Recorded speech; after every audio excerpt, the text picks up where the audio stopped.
she said. "He's nothing." But one question from the judge changed everything. That single sentence felt like it reopened every old wound inside me. I stood at the courtroom entrance, my heart racing uncontrollably. Yet my face carried a mask of silence and restraint. She was sitting right there, my ex-wife, confident. Come. As if she already knew I would lose again today.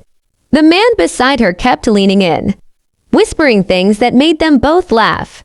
And their laughter felt like a direct insult to my existence. "He's nothing," her words echoed in my ears, as if my entire story had been reduced to just one cruel line. But the truth is never as weak as people assume. As soon as the proceedings began and the judge opened the file, the atmosphere in the courtroom slowly started to shift. First, there was silence.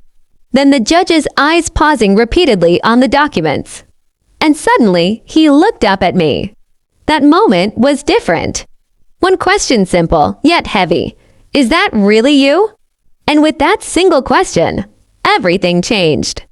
The people who had been ignoring me moments ago were now staring at me with full attention. Her smile began to fade, and for the first time, worry was clearly visible on her face. The moment when I was seen as weak started turning into strength. The truth was unfolding, and with every passing second, the situation was reversing.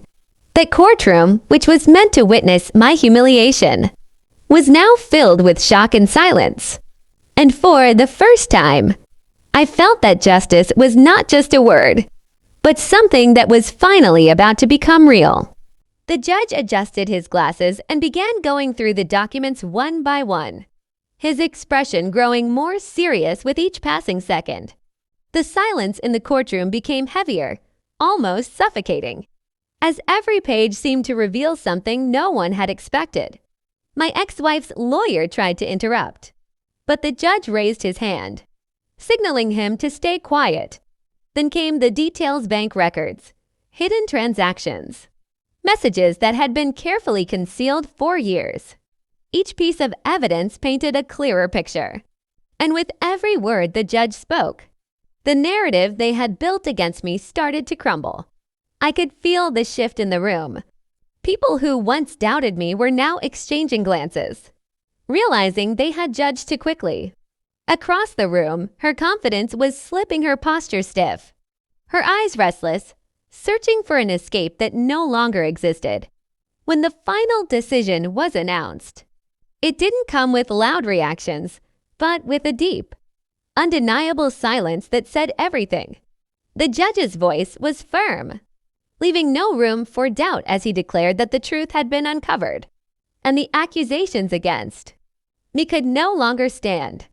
In that moment, it wasn't just a legal victory, it was something far more personal. I took a slow breath, feeling the weight of years finally lift off my shoulders. I didn't look back for long, but when I did, the same people who once saw me as nothing could no longer meet my eyes. Without saying a word, I turned and walked out of the courtroom, my steady and unshaken. Because this time, I hadn't just proven them wrong, I had reclaimed myself.